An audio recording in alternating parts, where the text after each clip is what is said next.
Welcome back to Hard Refresh, another amazing prepared episode for you today. We got John Kunzier with us today. John, welcome to the show. Go ahead and introduce yourself. We are excited to have you, my man. Thank you so much, Caden. I am excited to be here. My name is John Kunzier. I'm the CEO and president of Invisible Sun Technology. We are an IoT solution targeting soft facility management services like janitorial, security, routine maintenance, landscaping. And what we do is we do what we call proof of presence. We provide proof that someone's there, and we actually deliver the data that is missing today in most facilities on, hey, what actually happened today within my building, and did everything happen the way that we think? So I'm really excited. I'm really happy to be here and excited to kind of walk through this conversation with you guys. Awesome. Well, offline, we were just talking about John was preparing.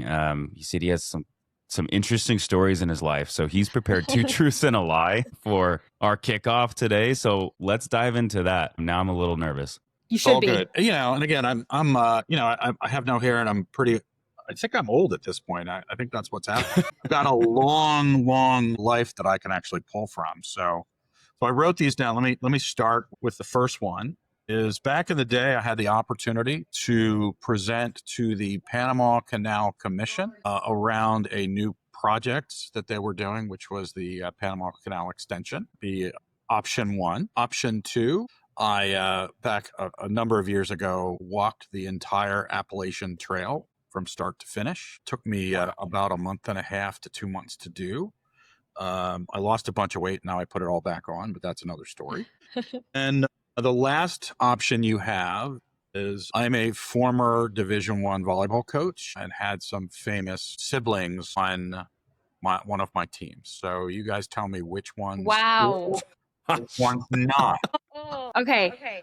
The second one I think is real, Appalachian Trail, because it felt real based on his after comment about losing weight. He lost a bunch of weight, but now he put it back on. I think that one is real. He really did do that. The only thing that I question is the length of time, but it feels real to me. Yeah. And then I think he might be a Division I. He may have been a Division I head coach. However, he did say he was in corporate America before. How does that play out in a timeline? Is that possible? He could have done both. Yeah, but John, you also said you're getting up there in age, which means that comes with a plethora amount of experience. So this could have been, gosh, He but said the he had Panama siblings. Canal thing. I'm I going to know, go with Karina. I think the Appalachian Trail thing is real. Yeah, I think the Division I head coach for volleyball is real as well. But I'm always wrong. I'm gonna go with you were not a head coach. Okay, and All I'm right, going to spill the say, beans. yeah, I'm going to All say right, that spill the you first one. were. So Okay. the first one, I had the opportunity I did actually present to the Panama Canal Commission Dang it. in their Panama Yes. Canal extension. Wow. I was working for a company called Primavera where we were bidding on the project management, project controls components for that major That's super really cool. project. And the other one that is true is I am a former Division I volleyball. No! See, I'm terrible at this. We both were wrong. That's okay. Well, I had to pick one that sounded really real. I made that one up because one of my buddies did that.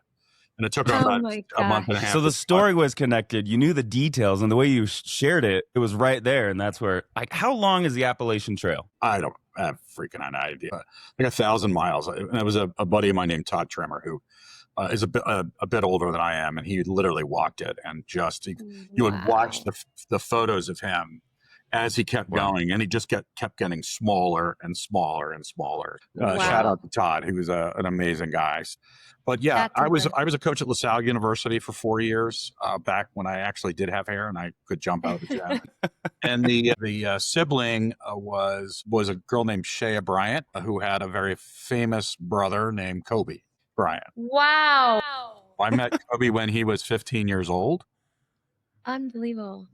Rest his soul. A great family. His father passed away also about a year or so ago, but the family's lovely and some of the nicest people you'll ever meet across the board. So interesting. People are like, you did all that? Like, yeah, I've had a really crazy career. So, and I'm enjoying every moment of it. Wow, that's amazing. I love it. Well, I'm like really giddy to talk to you about IoT. I love this topic so much because I think that the landscape, as you know, has changed drastically from COVID to now. That proof of service is kind of how I cut my teeth in technology, because at the time of COVID, everything was accountability and transparency and cleaning. And so we really tried to leverage not just proof of service reports, but we also were doing countdown to clean and showing, because, CDC had passed out multiple mandates about cleaning, disinfecting. So I'm so excited to hear from you, from your perspective, how that proof of service concept has changed from COVID 2019, 2022 to now. I think the most important value in any technology, whether it's IoT or cloud or AI, is how do we implement it and what does it really do for us? And how does it solve the problems that we're having within a market? Because again, IoT has been around for years and years and years, and it's seemed to be the underperforming emerging technology, in my opinion. Yes, agree. Cloud took off, AI is taken off. Yeah. IoT is kind of like, what do we really have? Yeah. Well, and I think it's so interesting because when I had my commercial cleaning company, I had gotten an opportunity to present to Boston Properties. It was like a bid of 36 buildings. And I remember I reached out to, was it Kimberly Clark or Georgia Pacific, one of those that had the IoT system. And I was like, guys, this is amazing. This is the type of technology I want to bring. At that time, that was 2019. And to your point, the client didn't get it. They were like, well, it just seems like the hardware and like the barriers, obstacles. And I was like, this is amazing technology, because what you're doing now is you have the tech and the data, but you also now I'm bringing the labor part of it and putting two together and paints a beautiful picture. But they still were like, yeah, it just seems like it's not going to be manageable. It's not going to be, we can't sustain something like that. What happens when we change vendors and things like that? So I'm curious from your perspective, who is your actual client? Is it facilities management? Is it janitorial companies? Is it like, who is your potential or client? So that's a really interesting question, because I think that's a little bit of both, right? Okay.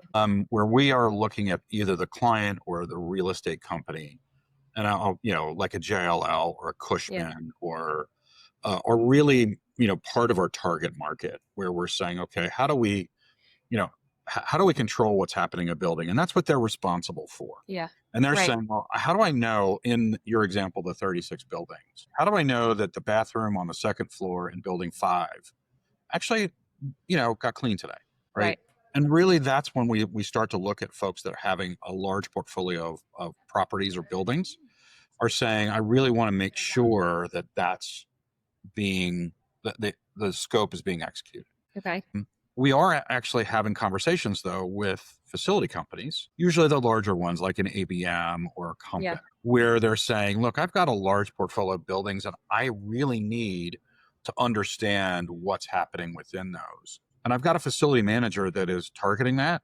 And all that facility manager does is chase down people to get data, right? Yep. And we want them to do something else, like energy management, where there's a big upside, right? Or client satisfaction. Make sure my clients are happy, right? It's we're relegating facility managers to a lower level activity when we can actually put in IoT that will help us automate that process. And really, 100%. That's what we do, right? Is we put sensors in locations that you want to track, and then everybody gets a nice little smart card that goes with them. And as they enter a building or enter a room, whether it's a bathroom or a lobby or a rooftop, it literally tracks that you were there when you got there, when you left, and gives us a duration. And then it says, here's the scope of work. And did you do what you were supposed to do? Yeah. And we find in our implementations, we are saving a facility manager a day a week. Wow. A day, right? What can you do with a day a week? I mean, Karina, you're a busy person. What would you do with an extra day? Right? There's a lot you can do. Caden, what would you do with an extra day? Right? That is, kind of the value that we're delivering. Because ultimately, the client wants that service done. They really want to save money on the energy consumption of that building, the sustainability of that building. But we want to make sure that building is operating at a highest efficiency. Yet we're just tracking down stuff, and that's really that's the value we deliver. And we make staff 30 to 40% more productive. And in certain instances, like hospitals and healthcare, we help drop, infection rates because we're cleaning, and we know cleaning is actually happening. Right. Within that. So that's really what our solution does and how we deliver it. And The cool part is you set it up and you don't have to think about it again.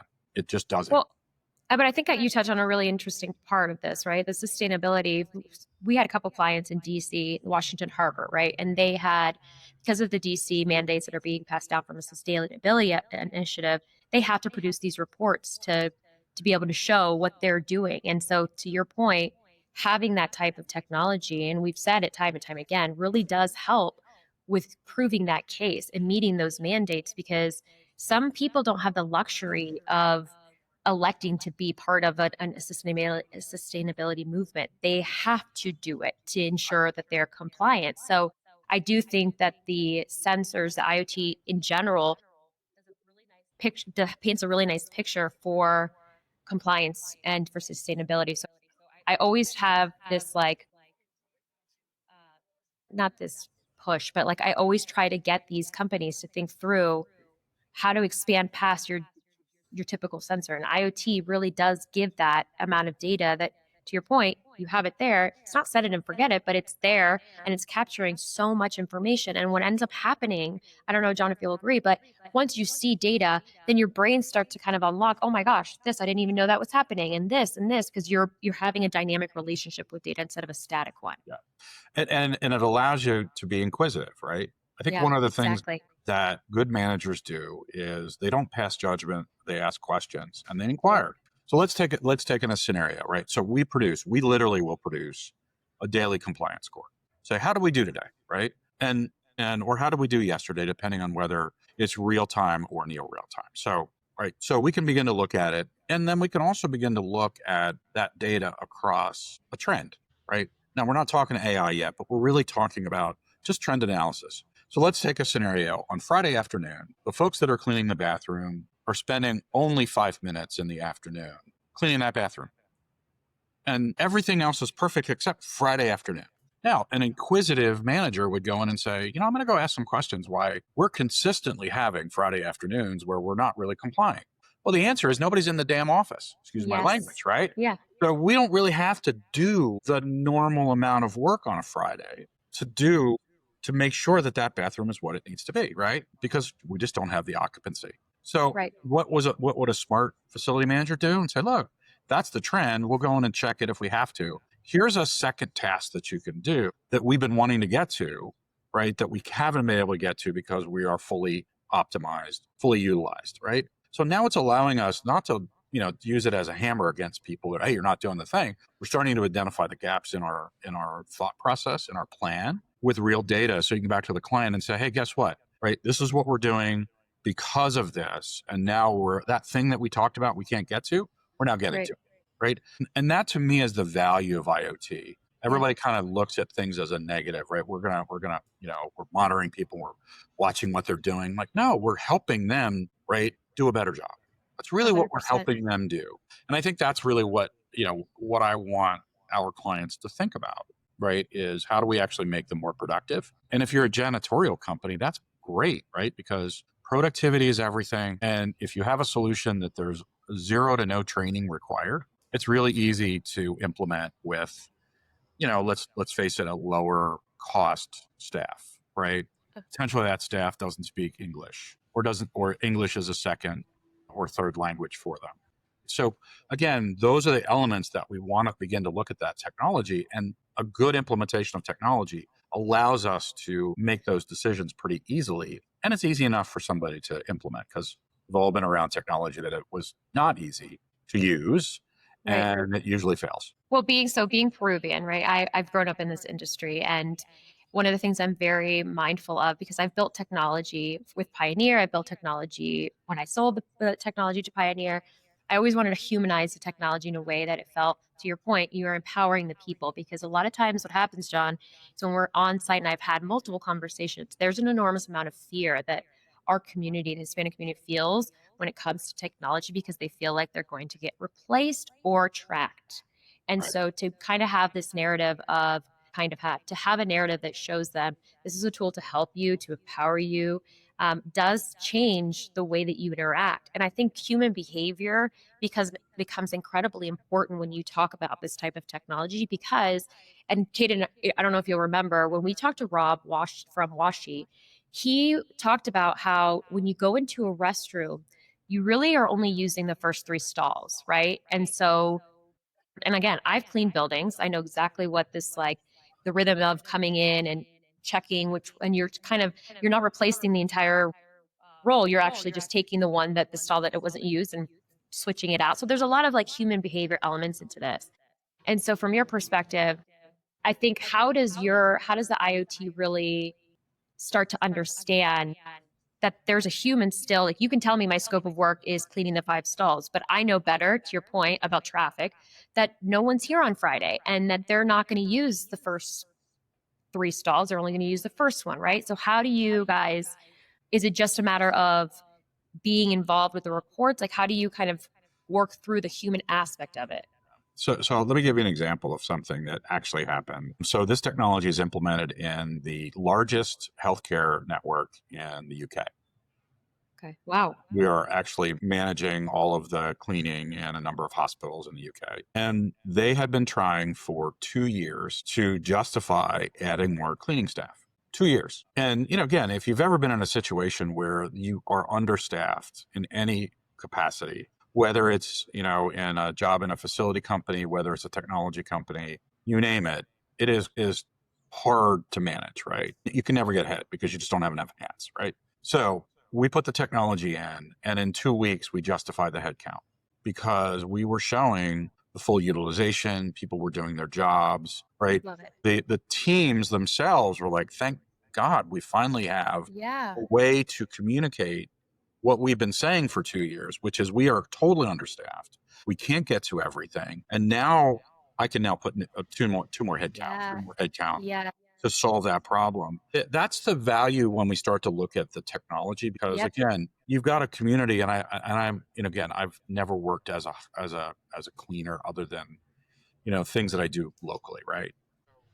I look at that, and when you don't have a voice in a management chain, it's Yep. really, really hard. And we actually give them a voice. We give them a capability of saying, this is what's happening. And now we have data behind, hey, they're just not doing their job. No, we are. We're doing our job. Here's the data. We're Yeah. at 100% capacity, and this isn't happening because we Yeah. just can't get to it. And again, I think that's part of when we start to think about using technology well, right? Yep. You will always have people that will use this technology or any technology in a way that will punish people. And that's not the right way to think about it. That's not good management. You're really not driving the productivity that you need. Again, the idea is this technology should pull people through the process. Yep. And it also help us identify when we have somebody that's new that isn't getting everything done. We can actually give them support, right? 100%. We should be supporting people, not punishing people through the process. Again, that's always been my management style. Look, I'm a former D1 coach, right?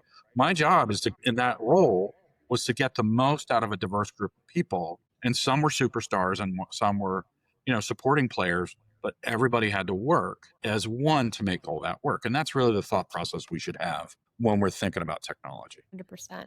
So it takes a lot of staff. There's across the industry, when you have a few million employees in the United States, at least, in this realm of cleaning, obviously it hits a building service contractor's books or even facility managers. It is a huge budget item on the facility management side, is employing people. And I'm always in awe about the resistance to put technology to the benefit of frontline measurements of their staff. Like for years and years and years, decades even, the investment into higher level senior management training, efficiency on senior management training. Why do you think there's still such a resistance in this industry to get data capturing happening all the way down to frontline, when yet it is the biggest potential impact on the financial impact of a business? Wow, that's a loaded question for a Wednesday in August. Again, I think I'm as surprised as you are. I think the resistance is good people are hard to come by. We need to trust our employees. It's hard to say we're a family organization, family oriented. And oh, by the way, I'm going to monitor everything you do. Right. No one wants to be monitored. I don't want to be monitored. Unfortunately, we all have cell phones. We're being monitored. We're monitoring what we watch, what we eat. When we're driving down the road, we get monitored. So I think part of this is I don't think it's the employees as much. I believe middle managers are afraid of upper management finding out certain things aren't happening, right? We all, when you kind of, go up the ranks in an executive level, right? And I've gone all the way up to a chief marketing officer, a pretty large organization. I've had very big jobs, right? I remember being in corporate America. I'm not going to throw the company under the bus, but we would, at the bottom, our frontline people would be reporting it's red. And it would get to the middle managers and say, we can't say red ever. So it's yellow. And by the time it got to the executives, before we went to the CEO, it was green. Right? And I'm like, wait a minute. We're supposed to deliver in a month. It's red. We're not even close. It's green.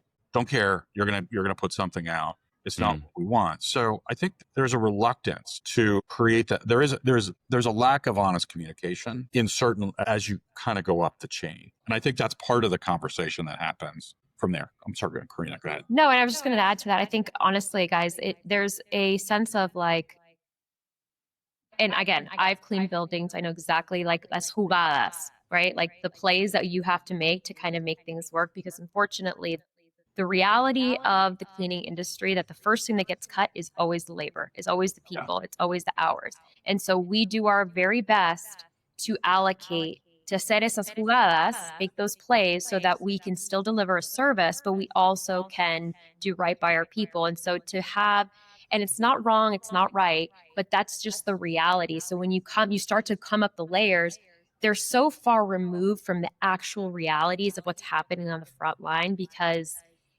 you can sell a scope of work that you're just cleaning the 5 buildings in 5 days a week with all the bathrooms. Reality, you're really not. You can't. There's no way you can do that.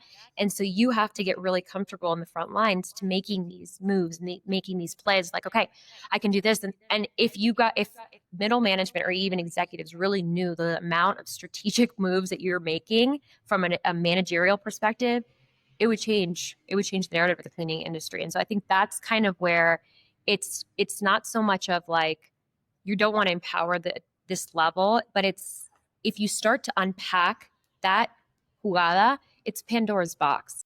And it becomes a little bit of like a contentious conversation, because they're doing the best that they can. Yeah.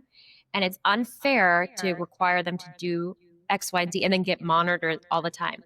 With that being said, though, John, to your point earlier about like I love IoT because I think it meets people where they are. And what I mean by that is that when I had the CAD countdown, even clean code is a QR code based technology, blah, blah, blah. You scan and you enter your service. But that's still another thing that they have to do. Right. Like that's something else in the building, in the bathroom that they have to do. One more thing, right?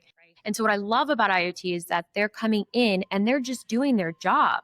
And it's just tracking it on top of it. So it feels like it's meeting them where they're at. They're not adding to their work.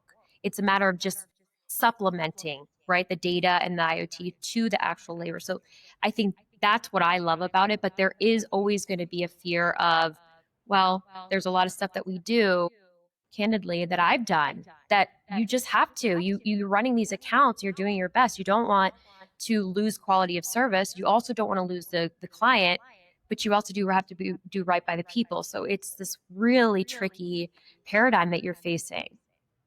And I totally agree with you, right? I've been in that frontline management side of this, and there are things that we just do, right? Yeah. And people are like, and I always love it when an executive finds out what you did to make that happen, and they're number one surprised that you have to do that.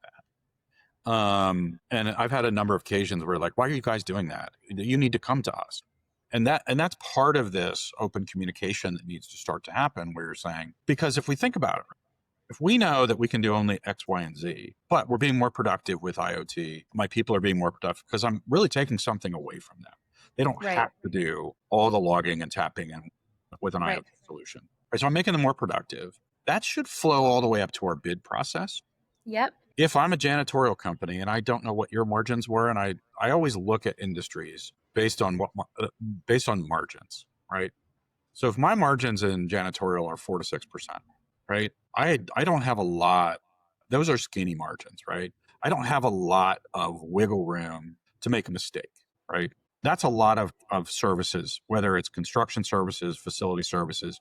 A lot of companies live in that world. A buddy of mine actually implemented some mobile technology before. It was really cool using BlackBerries. That's how long ago it was. Oh, wow. He took his margins, which were about 12% to 28%. Because what he did is Wow. took out all of that redundant administrative function, and literally his people were handed packets to bill, right?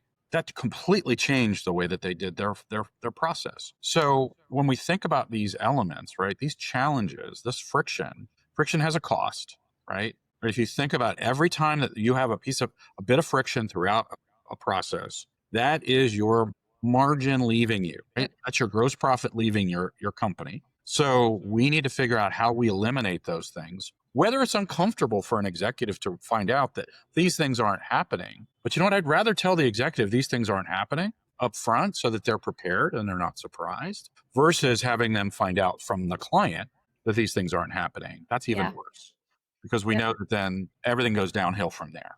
So again, I think when we look at it across industries, and again, I make fun of the fact that I'm going to be 60 in a month, right?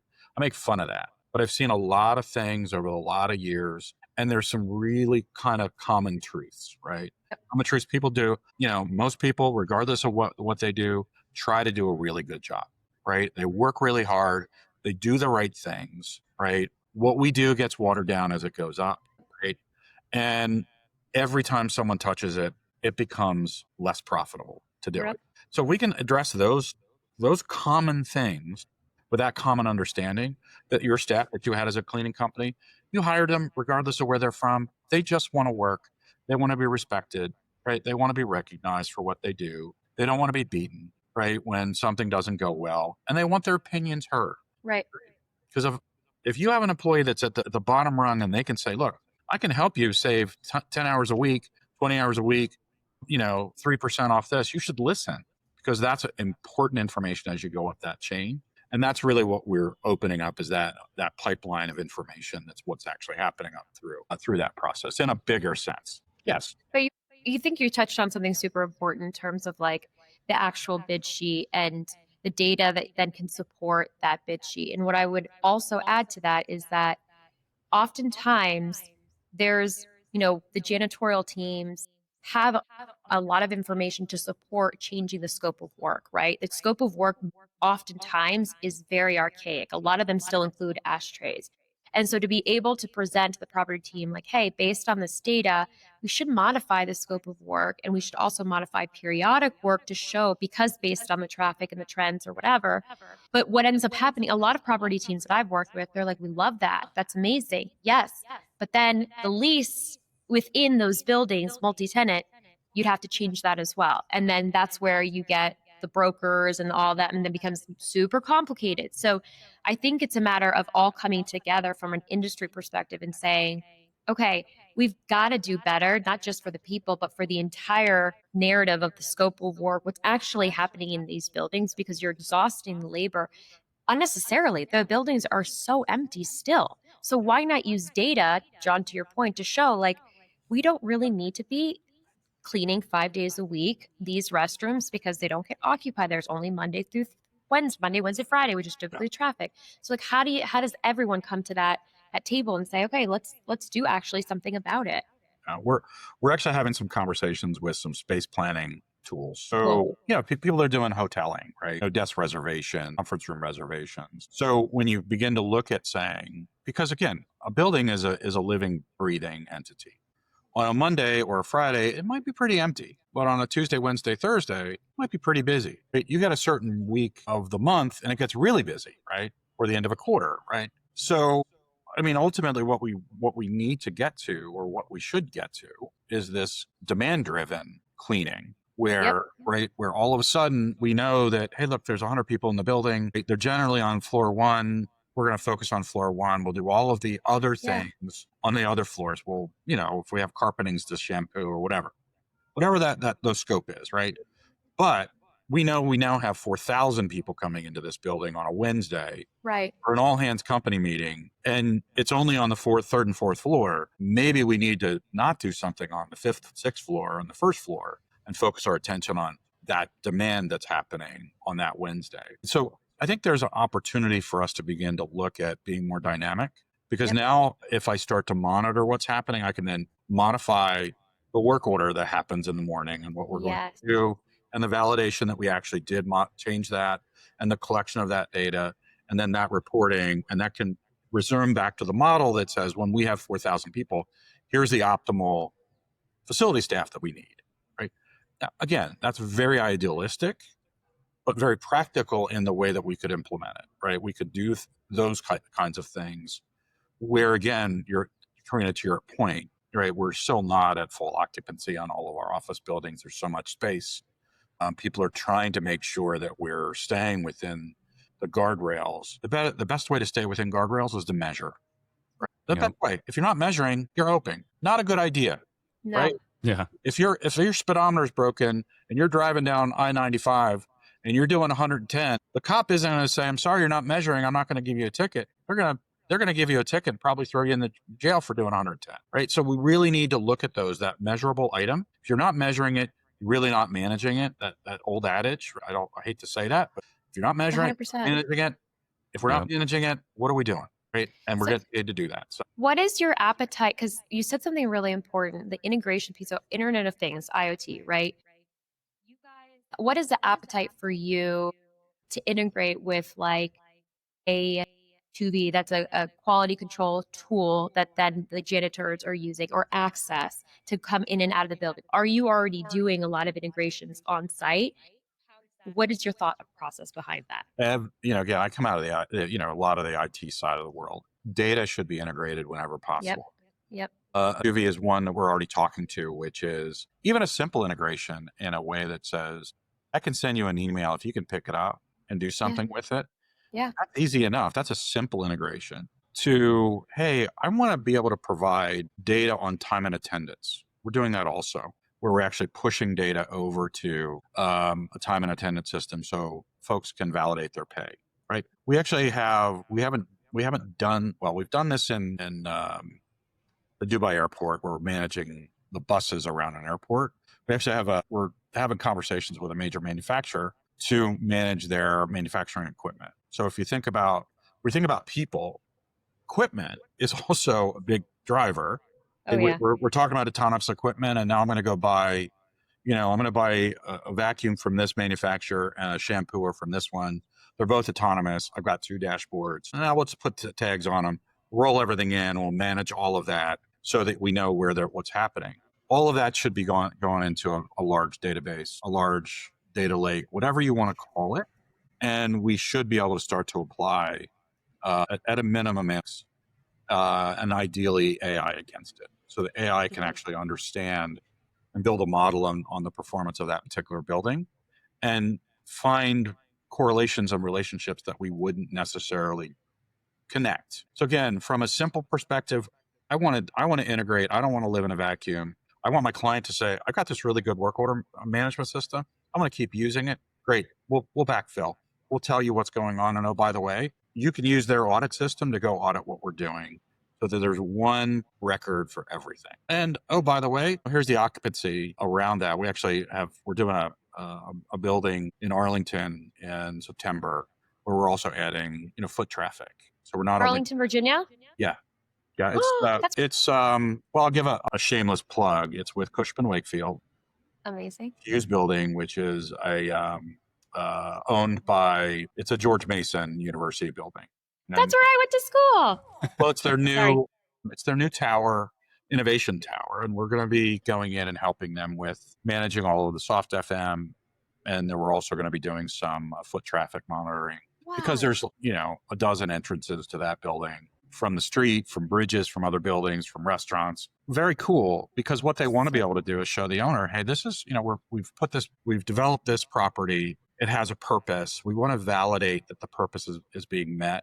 We want to make sure we understand who's in, who's out, what's happening within that building. So again, when we think about these kinds of projects, we're going to start in an innovation facility. But I think these are the kind of projects that we need to begin to look at and say, how do we make them affordable in every project? And maybe we don't do everything, but how do we manage that with an IoT perspective to say, and make it really simple to implement? I think that's part of the challenge is, again, making it 100%. so hard. Easy is good. I think that's the most Yep. important element. I love this so much. Sorry, Caden, go. I know you're like, let me get a question in. Good. I've been just like Karina, taking so many mental notes. Yeah, when we do the implementation, I'll invite you over and you can Please. come Oh my God. see it. Please. And again, another shameless plug for Carlos Garcia, who's the senior facility guy. He's a freaking riot and a great guy. And we'd You love should to have him. nominate him for VEO, for the VEO Awards. I would love to have him. Yeah, John, I'm thinking the compliance report that you mentioned, I think you should do a compliance industry report with the data that you have and set the standard for that. I think ISSA is always looking, shameless plug on me too, right? ISSA is always looking for partners to lead their subject matter expert. If you can provide that and have it be kind of a guiding principle for our industry, that would be huge for BSCs, for everyone. So let's talk about that. Well, and I think we need to look at it in a broad sense. I've had some experience with doing that kind of reporting. It was aerospace more than anything, but same idea, right? How do we baseline where we are, what's happening? And starting with that fuse building is a very good spot because they're doing digital twin, access control, they're doing our stuff, right? So it is literally a technology showcase that oh my God. they're doing, and it's an amazing building with a good idea, good vision. But I agree, right? We were looking at it saying, what's the standard compliance rate on on the different services? It's hard to tell, right? Yeah. And again, I think that's part of it, educating our clients to say, right, if we don't do this, this is what you're going to get, right? If you do this, in our hindsight, on average, we see 60 to 80% compliance prior IoT. Wow. And it goes to 90 plus. No way. About a month. 30 days? 30 days. Holy smokes. Yeah, we literally get a 20% bump in the first week or two because people know that things are being monitored, tracked. Yeah, I know. It's okay. Right, we're tracking, but but they know that, I got to go do what I'm supposed to do. And again, these folks, I have empathy for them. Yeah. This might not be their only job, right? Yeah. Oh, yeah. They're trying to get from here to there, and they're going to do what they have to do to make it work. May or may not be all the scope that we need. So again, I want to make sure that we're doing the right things and that we can discover areas where they don't have to work as hard. Again, I come from the place of everybody works hard, right? Yeah. Everybody does a good job, right? I don't want to penalize those folks. I want to help them. So how do we make that happen? But how do we get to that 90% and understand where we're falling down so that we can evaluate it? So, but that's been our experience. I think one of the things that I learned really early on is that there's a difference between data-driven and data influence, right? So to your point, data-driven, you look at the data and then you make decisions based on that. Data influence is you're looking at the data, but you're also understanding experience, education. You're saying, hey, like, why are we not going to this location? Why is it taking you? And oftentimes, John, to your point, we have no idea what's actually happening with that porter during the day. Did the engineer call them and have them go outside and water the plants? Was someone had an accident in the bathroom upstairs? What is actually happening? So using IoT to say like, hey, we do see a glip or a lapse here. What happened? Then they can say, I got called for 3 hours. I couldn't make it there. Okay, cool. Let's redirect and have that conversation. But now you can paint the entire picture because you have the data, which is the most critical part. And to your point, I think, again, from a management perspective, one of the things that I learned, and I didn't discover this, I learned this from other executives, is that you ask simple questions as an executive and listen to the answer. Right? When you ask simple questions, if people have real logical answers, it'll come out, right? Yeah. And again, hey, look, we didn't get there because unfortunately somebody, had an accident up in the other bathroom. We had to go manage that, and that didn't happen. And that's something that, we can report back, we can do whatever. Maybe there's an exception report that we can actually, fill in, or we just continue with our job and know that that's out of sequence for us. But if you're sitting at 92, 91, 96, 67, 91, 92, all of a sudden you're going, okay, that's an anomaly. I'm just going to ask a question because we're so good. Right. That, again, that's what good managers would do. Right. But they ask those questions. I also think that it changes the mindset of the frontline team in terms of like being proactive versus reactive. Yeah. They get to understand like, okay, instead of them waiting for me to tell them why I wasn't there, I'm just going to give a heads up. Hey, I couldn't make it to that building. And that approach of being, I used to tell our teams, you got to play offense all the time. Don't play defense. It's so important because property management companies, they get it. They know things are happening. All they want is a heads up. Just give them 2 steps ahead and they'll be able to block for you as well. But they need to know the worst thing that can happen is that they get a complaint and they're like, great, now I don't know what happened. Why aren't they there? Yeah. So just changing that mindset with them is a huge advantage from a sales perspective, from an operations, from a quality control perspective, and just catching it before it happens. Hey, I wasn't there. I wasn't able to come. I had something going on. Or what ends up happening too is like you start to kind of expand your psyche from a front line, because I've had it multiple times. When you give them the tools, they start to understand, hey, maybe we don't need to be here. To your point, John, earlier, they're the boots on the ground. They can tell you, like, with this technology, maybe I can be shifting the scope of work. Maybe we can go here instead of here. And now I have like more, wait, I'll play this game with you too. I have the tools. I'll help. I love that part about this. And let's think about, again, we've all sat through quarterly business reviews, right? QBRs. No one likes them. Imagine walking in with data to say, hey, let me tell you what we did this month. We stopped cleaning the bathroom on Fridays and did this, and this. Because the reason being, nobody was there. Yeah. So we did something else. I mean, again, you're building political capital with your client. All of a sudden they're going, man, you're doing the right thing. When it comes to rebid, that political lives, right? You've got that. Yeah. And then on the other side, when you build that trust with your frontline people and they do have an issue and they can come to you, like I used to do this with my folks. I don't care what it is. I might be mad, but I will protect you as long as you tell me, right? You don't tell me, I'm not going to protect you as much as I probably should, right? But if you tell me, we'll spin it the right way, or we'll kind of smooth it over going forward. Those are the things you talked about earlier, right? The plays you run, right? The things that happen, we all have them in our business lives. That's part of what we need to kind of look at in this environment, because it is very siloed, right? Yep. It's very non-visible to what's happening. And we need to create 100%. that visibility so that real decisions, real conversations can happen in an area where the client, that is best for the client, where they're going, hey, you know that thing you've been bugging us? Finally got to it, because now we have the data to show that we don't really need to do these 5 things. Yes. There we go. Well, and I think from a landscape perspective, the building service contractors have to get very creative right now with the things that they're positioning, like how they're actually securing new opportunities. Everyone throws around strategic partnership. We want to build a strategic partnership. And then they throw around innovation. Oh, we're super innovative and we've got this tool. Well, what are you using that tool for? To your point about, you can bring to the table this type of technology with the data to change the scope and to make better decisions, give them the heads up. That is a strategic partner. That is someone that's thinking ahead of, okay, I have the people, I have the data, I have this, like, how do we make, kudos to Cushman for investing in that, because that is a game changer, not only from a quality, a control perspective, but also from a tenant satisfaction perspective, to be able to really understand what's happening in these buildings. Ultimately, it serves everyone involved much better. But you got to lean in on actual innovation, because innovation is not just picking a tech tool.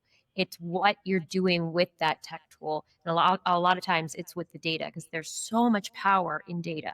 You and I are speaking the same language on that one, because again, it's also not just one tech, right? No. Right. It's a portfolio of products that you're pulling together, solutions that you're pulling together. We're actually in the midst of doing that right now in the healthcare business industry with our solution, right? Because again, we do a very specific thing, right? We're going to help you make sure that patient rooms get clean, surgical theaters get cleaned, all of that happens, right? Really cool stuff. Are we going to impact health-acquired infections? No, not by ourselves, right? We need hand washing. We need misting equipment. We need good process and procedure. We need all of that to work in concert. And if we can do that, we can eliminate incidents that cost between $20,000 and $40,000 an incident for a hospital. Very important stuff. And oh, by the way, we're saving lives, literally saving lives. Because if you get an infection as an older person, you have a pretty good chance that you might not survive that infection. So again, those are the areas where, when we think about it in certain industries, it's paramount. In general building, in general facilities, it just drives efficiency. It drives productivity. It makes your clients happier. Their people are more productive. When their people are more productive, guess what happens? They make more money and they stay. Mm-hmm. It's a vicious positive cycle that we want to get ourselves into. So again, not to say that my technology starts all that, but we don't know what we don't know until we start to actually create that environment for people to thrive and to really, again, have that open communication. 100%. I could talk about this for hours. Yeah. I love it. But again, you have the expertise in facilities. Like I said, I've just been in a lot of different industries. I've spent almost 20 years on the construction side of the world. Again, it's just interesting, the same themes that pop up, especially in the building services trades, whether it's I'm an electrical contractor or I'm a janitorial company, right? It is about people, it's about efficiency, right? And it's about doing a good job day in and day out and monitoring that job every day. Yeah. 100%. Well, that puts us at time of this masterclass. Yeah, seriously. On the conversation. So, John, in just a couple sentences, what would be the gold nugget that you want people to remember, our listeners to remember from today's discussion, that they should use as the writer downer, as I would say, that they should walk away from? I'm trying to come up with I'd heard a quote about, the right thing. It's never the wrong thing to do the right thing. Yeah. Right. Do the right thing around data, do the right thing around your operations. Right. And have that, don't be afraid of that transparency, because it might feel painful at the beginning. But what you find is that it's cathartic after a while. You're going to learn a lot about what's going on. So again, whether it's IoT or any other technology, don't be afraid of it. Learn what it can do for you. And how it's going to impact your business. Love it. That's been said before here on the show. So more and more backing behind those statements. So, John, it has been an absolute pleasure to have you on the show today. Thank you for sharing all of your expertise. And for our listeners, be sure to reach out to John on all the good social media platforms. Give him a follow. And we'll catch you next time on Hard Refresh. Thanks, everyone.